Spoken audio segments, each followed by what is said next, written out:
नमस्कार, मैं एनान मनोहर। आप देख रहे हैं डीडी लाइव सच की आवाज। आमेर विधानसभा क्षेत्र में आमजन हो या खास, सबके बीच मधुर स्वभाव रखने वाले, समाज के कमजोर वर्ग के हिमायती व प्रबुद्ध सोच रखने वाले प्रसाद शर्मा इन दिनों कोरोना संकट में लोगों के बीच जाकर उनमें विश्वास पैदा कर रहे हैं, साथ ही उनके दुख दर्द में शरीक भी हो रहे हैं। जाहोता क्षेत्र में अभी हाल ही में रक्तदान शिविर में रक्तदाताओं के बीच जाकर उनका हौसला वर्धन किया।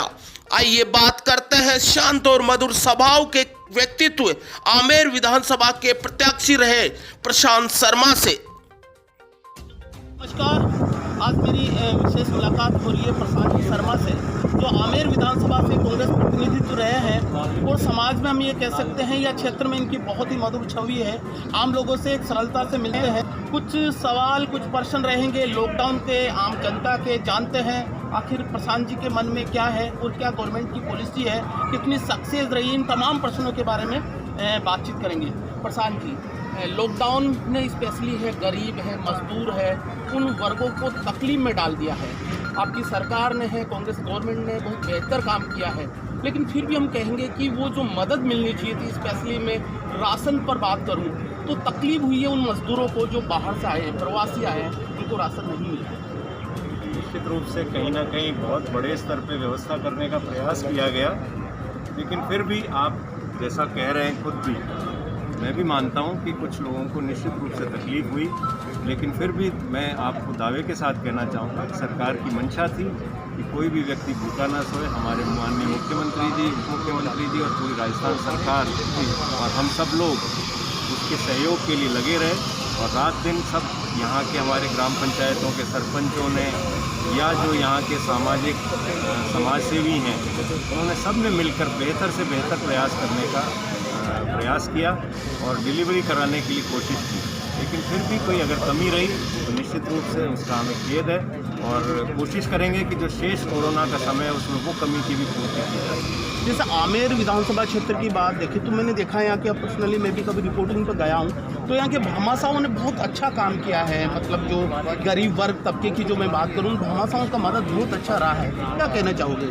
निश्चित रूप से आमेर विधानसभा क्षेत्र में निवास करने वाले लोग बहुत ही उदार दिल के रहे हैं और बहुत ही संवेदनशील रहे हैं शुरू से लेके आज तक। मेरे फादर का, यहाँ मेरे पिता का सन 1957 से इस विधानसभा क्षेत्र से जुड़ाव रहा और बहुत से परिवारों से हम लोगों के बिल्कुल पारिवारिक संबंध हैं और निश्चित तौर से शुरू से यहाँ कृषि की दृष्टि से एक संपन्न विधानसभा क्षेत्र रहा है।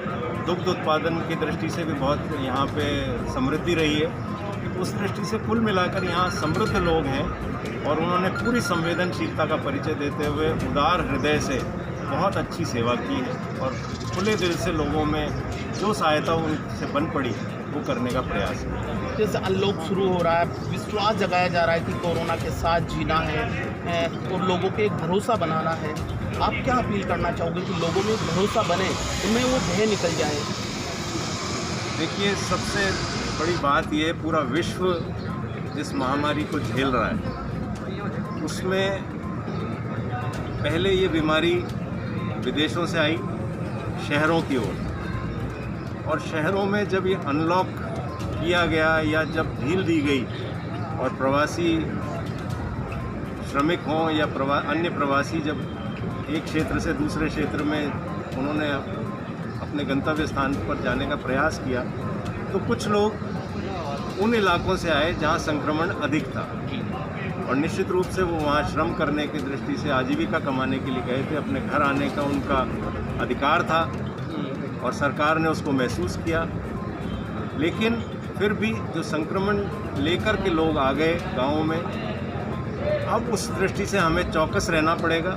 गाँव में लोगों को जागरूकता से चिकित्सकीय मानकों का पालन करते हुए उनके साथ में व्यवहार करना पड़ेगा और उनका संवेदनशीलता पूर्वक उनका भी ध्यान रखते हुए स्वयं को बचाना पड़ेगा। बेरोजगारी है, बहुत बढ़ रही है, रोजगार खत्म हो गए हैं। गांव का अंतिम तबके में रहने वाला जो मजदूर वर्ग है वो भी परेशान है। उन लोगों को कैसे सरकार विश्वास जीतेगी? निश्चित रूप से आप जैसा देख रहे हैं, विभिन्न विभागों की ओर से योजनाएं चलाई जा रही हैं और ग्रामीण इलाकों में, क्योंकि आमेर का अधिकांश हिस्सा गाँव में बसता है, जी जी तो नरेगा सबसे ज़्यादा एक संजीवनी के रूप में काम कर सकती है यहाँ। और जैसा आप लोगों ने देखा, शुरुआत में 60,000 श्रमिक नियोजित थे, आज 40 लाख से ऊपर नरेगा में श्रमिकों का नियोजन हुआ है, उनको एम्प्लॉयमेंट मिला है। तो मैं समझता हूँ एक तो मुख्य रूप से नरेगा के ऊपर श्रमिकों को रहना पड़ेगा। मैं आज ही समाचार पत्र में पढ़ रहा था, 8 लाख प्रवासी श्रमिकों को मनरेगा में जॉब मिला है। तो मैं समझता हूँ इसी प्रकार के हमें और भी कार्य जो गांव में ही हों और गांव में ही उनको कार्य का अवसर मिल सके, ऐसे। मैंने देखा है कि मैं जैसे ये आप मनरेगा की बात कर रहे हो, मनरेगा की रिपोर्टिंग में हमने महसूस किया है कि जो वर्कर या जो मजदूर वहाँ काम कर रहे हैं, स्पेशली महिलाएं ज़्यादा करती हैं वहाँ पर, लेकिन वहाँ पर ना किसी भी प्रकार की जो भी सुविधाएं मिलनी चाहिए, जैसे मास्क है, सैनिटाइजर है, या एक धूप में वो काम कर रहे हैं। तो एक सरकार की पॉलिसी या एक व्यवस्था ऐसी नहीं बन सकती कि उन लोगों को अपनी कोरोना से एक विश्वास के तौर पर उनको ऐसे चीज़ें दिए जाए या फिर देने की बात की जा रही है, लेकिन वो धरातल पर ग्राउंड रिपोर्ट में नज़र नहीं आती। इसमें कौन है दोषी, ऐसा अव्यवस्था की? देखिए, जो आपने चर्चा की, जो आपका प्रश्न है, उस दृष्टि से मैं उसका जवाब देना चाहूँगा कि आज ही आपने अगर समाचार पत्र पढ़े हों तो कल वीडियो कॉन्फ्रेंसिंग में माननीय मुख्यमंत्री जी और उप मुख्यमंत्री जी, जो उप मुख्यमंत्री जी के पास पंचायती राज विभाग है, उन्होंने स्वयं कहा है कि धूप को, गर्मी को देखते हुए कार्य के घंटे घटाए जाने चाहिए और उनके लिए प्रबंध किया जाएगा। तो निश्चित रूप से मैं समझता हूँ अगले आने वाले हफ्ते में इस प्रकार की व्यवस्थाएं सुचारू हो सकती हैं। जो कमियां रह गई हैं उनकी पूर्ति की जाएगी। सबसे पहले क्योंकि लोगों के पास में श्रम नहीं था, नियोजन नहीं हो पा रहा था, उनका कार्य नहीं था, उनको आजीविका का संकट था, सबसे पहले एक बार आजीविका का संकट उनका दूर करना प्राथमिकता थी और अब उनको जो समस्याएं आ रही हैं उनका भी निराकरण शीघ्र कर दिया जाए। मजदूर वर्ग को वापस अपने एरिया में जाना, जैसे एक राज्य से दूसरे राज्य में जाने के लिए अब खोल भी दिया है कि आप जा सकते हो, सरकारी रोक हटा दी गई है। इससे थोड़ा भय बनता है, लोग वहाँ जाएंगे नहीं जाएंगे, वापस रोजगार के लिए जाएंगे। देखिए, वो हमें सबको मिलके, हमारी सामूहिक एक जिम्मेवारी है कि हम सब मिलकर उसमें वो विश्वास जगाएं और उन्हें सामान्य स्थिति बहाल करने में समाज के हर वर्ग को अपनी भूमिका का निर्वहन करना पड़ेगा। उसी से बहुत जल्दी सामान्य स्थितियों की ओर हम अग्रसर हो सकते हैं।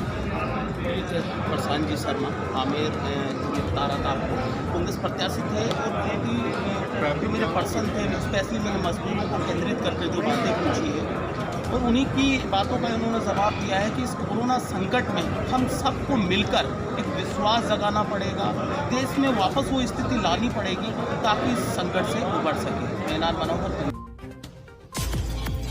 खबरों की दुनिया में हम करते हैं आपको 24 घंटे 7 दिन खबरदार। अपने अनुभव से हर खबरों को बेबाकी और निष्पक्षता से उठाते हैं आपके लिए।